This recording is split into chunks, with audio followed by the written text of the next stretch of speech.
On m'a donc invité à tirer la synthèse de cette matinée et puis donner un peu un avis par rapport à tout ce qui a été évoqué ce matin, qui était certainement très riche. J'ai noté d'abord l'intérêt de l'ouverture, parce que souvent dans un colloque, l'ouverture c'est très protocolaire, c'est merci Monsieur le Président, surtout des sous que vous nous avez donnés. Et là, les 4 intervenants ont été, j'ai trouvé, très pertinents parce que de fait, ils ont posé les problèmes. Pascal Magoarou a fait allusion aux impacts sur la santé. On a vu après que ce n'était pas qu'une vue de l'esprit, c'est vraiment une réalité. David Cormand a insisté, j'ai posé une question là-dessus après, sur l'impact de l'agriculture qui est souvent un peu le parent pauvre dans les domaines de la pollution. Et j'ai trouvé que c'était tout à fait pertinent.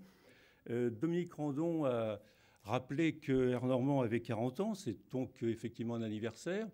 Et on l'a vu à travers les différents exposés, un certain nombre d'études ont été menées quelquefois récemment, mais toujours on oublie, enfin le temps passe vite et on oublie un peu le passé ancien. Et il était bon de rappeler que Air Normand a 40 ans et que les premières études sur la pollution de l'air ont été faites précisément dans les années 70. Et notamment en ce qui concerne l'impact sur la santé, avec le professeur Lemercier, qui a été un des premiers en France et à Rouen, à mener des études sur l'impact de la pollution de l'air sur la santé. Et donc, dès les années 70, même si les études étaient imparfaites, incomplètes, on savait déjà qu'il y avait un problème. 40 ans après, on se dit, mais bon sang, c'est bien sûr, il y a un problème. Michel Leroux a parfaitement conclu l'introduction, si je puis dire, en évoquant, et il l'a refait tout de suite, et je partage complètement, la nécessité d'une vision stratégique, d'avoir un projet politique clair, parce qu'effectivement, c'est quand même ça la ligne directrice de l'ensemble. De tout ça, il ressort qu'il y a de grandes difficultés pour la prise en compte sur le long terme de ces questions-là. D'une façon générale, en environnement, et les praticiens de l'environnement qui sont là le savent bien, ce n'est pas une découverte. En environnement, ce n'est jamais simple. C'est toujours complexe et donc c'est toujours difficile en matière d'information, de pédagogie, de décision et surtout pour prendre en compte le long terme parce qu'on est très souvent dans le long terme justement. Donc il y a un problème de pédagogie et au risque de passer pour un vieux schnock, je rappelle quand même que depuis 50 ans, ça ne fait jamais qu'un demi-siècle, ici en Haute-Normandie ont été produits, je ne sais pas si c'est des centaines ou des milliers de documents pédagogiques, de films, d'émissions de télé, de livres, de brochures, de conférences, de sorties nature, et que 50 ans après, on a avancé, certes, mais on se pose encore et toujours à peu près les mêmes questions, même s'il y a des avancées techniques au niveau de la recherche, de la connaissance, etc. Mais au niveau des décisions aussi, mais il y a encore des questions qui restent latentes et qu'on n'a pas résolues complètement. Alors, l'aboutissement de tout ça, c'est effectivement les choix politiques qui sont à faire. M. Tchernikov y est revenu à plusieurs reprises après et il a complètement raison. C'est aussi à nous de savoir quelle société on veut, quelles valeurs on veut. Est-ce que c'est les camions? Est-ce que c'est la production de tel ou tel produit ou matériel? Ou est-ce que c'est notre santé? Est-ce que c'est notre bien-être? Est-ce que c'est la qualité de vie? C'est un choix qui nous appartient à nous tous.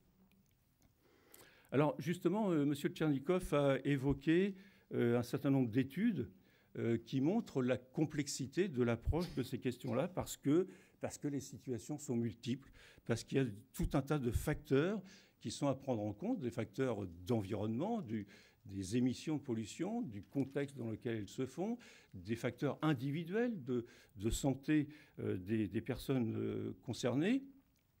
Et donc tout ça fait qu'il est très difficile d'apprécier les effets réels et qu'effectivement on s'en sort avec des panels, des approches statistiques qui montrent néanmoins qu'il y a d'une part des soucis parce qu'effectivement il y a des impacts sur la santé qui ne sont pas négligeables, mais qu'il y a aussi des espoirs. Et c'est ça qu'il faut retenir puisqu'on voit bien que lorsque l'on diminue un certain nombre d'émissions, même si c'est statistique, mais pour les gens qui sont concernés, ce n'est pas que des statistiques, on observe qu'il y a des améliorations sur le plan sanitaire, sur la diminution de la mortalité notamment. L'étude AFECOM a montré qu'un certain nombre de polluants étaient donc maintenant reconnus comme cancérogènes. j'allais dire, il était temps. Effectivement, les études antérieures, on n'est jamais tout à fait sûr. Il faut refaire une contre-étude, et puis confirmer, et puis valider, et puis tout à fait normal. Mais quand même, il y avait, je dirais, de fortes présomptions depuis longtemps. Maintenant, c'est avéré, on le sait, on ne pourra plus dire qu'on ne le savait pas. Et au-delà de l'émotion que a pu générer cette annonce qu'un certain nombre de polluants sont cancérogènes, donc on respire tout le temps, partout, tous les jours, à raison de 15 mètres cubes par individu, comme l'a rappelé Pascal Magot-Harou, eh bien, au-delà de cela, se pose la question d'une véritable politique de la santé publique, qui renvoie à ce que j'évoquais sur le choix de société que nous voulons, qui renvoie aussi à un certain nombre de difficultés, parce qu'on sent bien, et ça a été évoqué à plusieurs reprises, qu'il y a des impacts économiques. Dépolluer, ça coûte, et ça coûte souvent aux contribuables, et polluer, ça peut rapporter. Pas forcément aux contribuables, mais à un certain nombre d'autres acteurs. Et donc, il y a bien un choix de valeur qui nous est soumis. Alors, néanmoins, après l'exposé du professeur Tchernikov, et il y a eu 2 ou 3 questions à ce sujet, on sent bien qu'il y a aussi, et c'est pour ça que les choses avancent quand même lentement, qu'il y a un certain nombre de lacunes qui subsistent.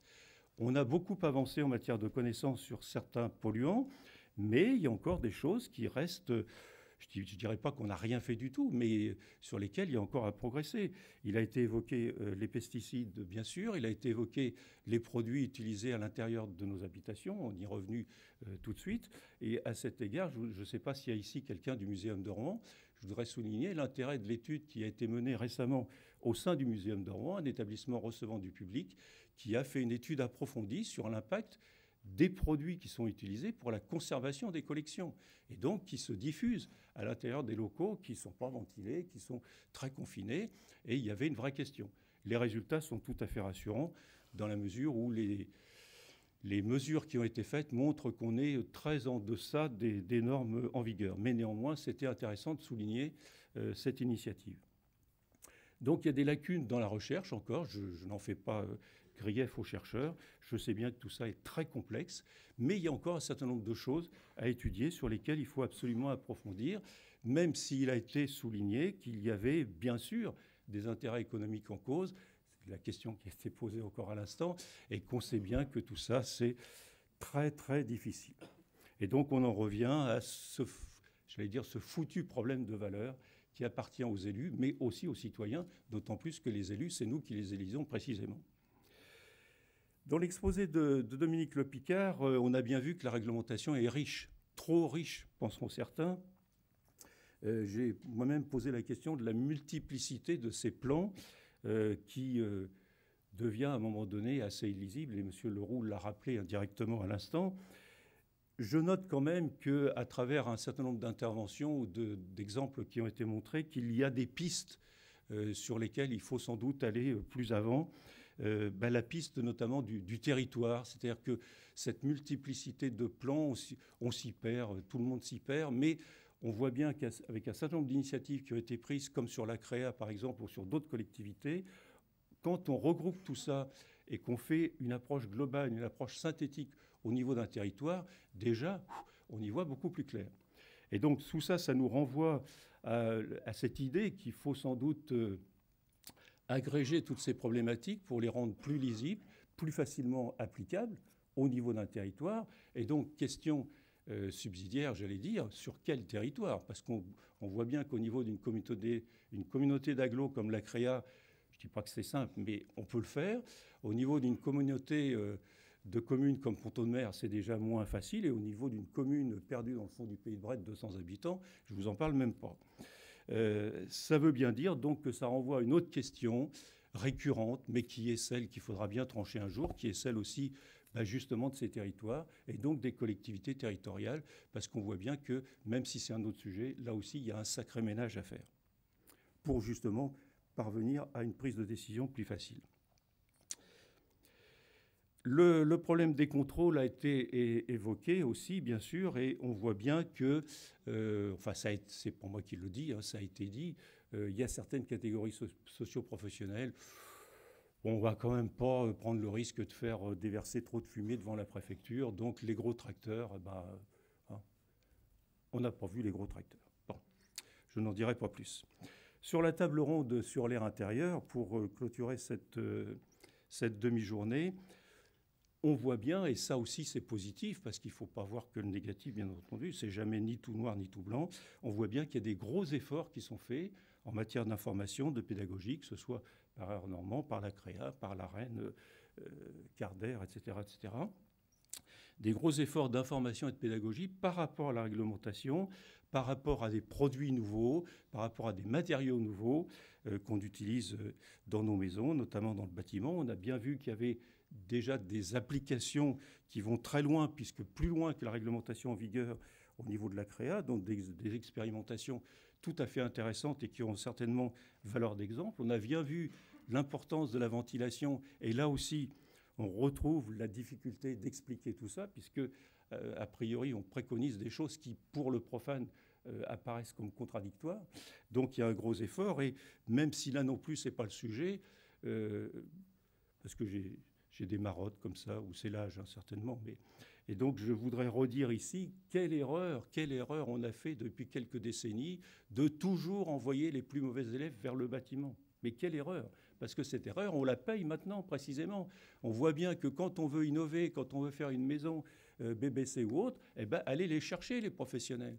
Bientôt, on ira les chercher en Chine parce qu'il n'y en aura pas assez chez nous. Et donc, quelle erreur on a fait d'envoyer toujours les mauvais élèves vers le bâtiment. Le bâtiment, c'est un secteur d'innovation, c'est un secteur de haute technologie, c'est un secteur où il y a, peut-être pas tout, mais beaucoup, beaucoup à réinventer. Et donc, il faut y aller, hein.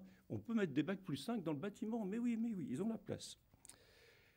Enfin, M. Leroux a conclu, puisqu'il a l'habitude de conclure, précisément, sur la complexité que tout ça représente pour les élus. Je ne suis pas élu moi-même, mais j'en connais beaucoup, et j'en connais beaucoup qui ont le même discours. Arrêtez, n'en jetez plus, on n'en peut plus. Les trucs de la préfecture, je les empile, et quand la pile est pleine, je fous à la poubelle, parce que je n'ai même pas le temps de les lire. Les comprendre, c'est encore bien plus compliqué. Quand et les appliquer, alors ça, le prochain maire verra. Bon. Donc, il y a bien une difficulté et j'adhère tout à fait à la conclusion de Michel Leroux. D'ailleurs, de Michel Leroux à Michel Leron, vous aurez noté qu'il y avait très peu de différence. Mais, hein, bon. Et donc, j'adhère tout à fait à sa conclusion qu'il y a en fait un réel besoin de méthode par rapport à tout ça. Et je crois qu'il faut aller effectivement vers une société plus horizontale. Le dire, c'est simple. Le faire, ça ne l'est pas du tout. Mais il faut aller vers une société plus horizontale pour qu'on puisse appréhender avec beaucoup plus de connaissances, de responsabilité, ces problèmes qui sont d'une complexité qui devient inouïe, qui demande une expertise et renvoie au chapitre précédent. Ça pose aussi un problème des gestionnaires des collectivités, donc de la taille des collectivités, de l'adhésion à un territoire donné qui soit lui aussi compréhensible par les élus eux-mêmes, mais aussi par les citoyens, ce qui n'est pas toujours le cas. Et enfin, tout ça concerne aussi évidemment les citoyens, les habitants, parce que j'ai bien noté, en ce qui concerne le bâtiment et la mise en place de dispositifs nouveaux, novateurs, qu'ils sont quand même plus complexes, que c'est un changement dans l'habitat pour les maisons que nous habitons, et que ça suppose un certain nombre de contraintes, de vigilance, que nous ne maîtrisons certainement pas. Et là aussi, ça renvoie à des questions de pédagogie, de formation et d'information. Voilà, je n'ai pas regardé ma montre, mais... Non, merci Michel voilà, Leron merci. pour cette excellente synthèse. C'est quand même un exercice très difficile.